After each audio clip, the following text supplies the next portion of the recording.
Hello everyone, I hope you're doing well. Ms. Borkin here. Just take a minute to go over the agenda. So far we've explored these terms: forces, motion, energy, and frame of reference. For today's lesson we're going to review the terms and focus a little bit more on frame of reference. So here's a little bit of review. So these are the words we looked at: force, motion, energy. In physics, remember, a force is a push or a pull on an object.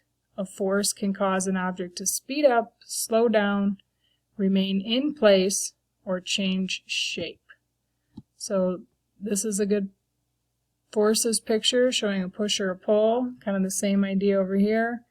And this person had an example, pushing a door so that it will open. Another good example. Motion. In science, motion is a change in position compared to a place or an object that is not moving. The place or object that is considered not moving is called the frame of reference. So motion with the Newton's cradle, they're swinging back and forth. Motion with the motorcycle, it's moving from one ramp to the other. A car moving one place to another example of motion. And our third term, energy. Energy is the ability to do work. Energy is how things change and move.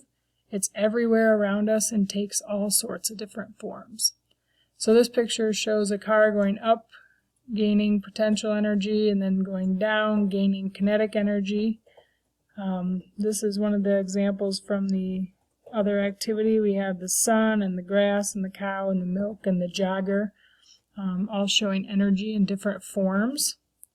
And then here's a third example: a plant getting energy from the sun or a person getting energy from food. So most people did a really nice job with this, and it seems like we understand those terms, force, motion, and energy, pretty well. So the other term is frame of reference. This is the one I'd like to spend a little bit more time on today. So recall that a frame of reference is something that is assumed to be stationary or assumed to be not moving, even though we know that it probably is, especially if we're talking about the earth. It's definitely moving, even though we assume it's not. We looked at a couple pictures, and you had to decide if it was moving or not, and then give some reasons. A lot of good thinking here. There wasn't just one right or wrong. There was a lot of different ways to look at those pictures.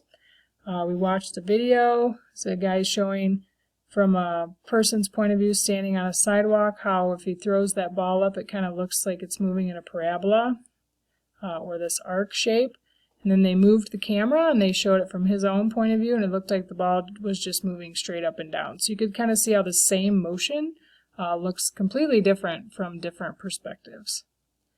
So why are we talking about this? Well, who uses physics? A lot of people do that are athletes or entertainers, doing different things with their body. They use physics, and a lot of it is, engineering. So this is Brian Argo. He's a professor at CU Boulder, and he teaches aerospace engineering.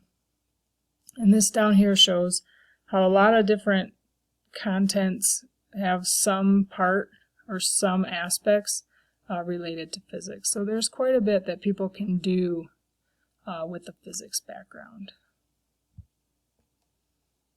So there's a question for you there. If you go ahead and answer that one now, please. Thank you.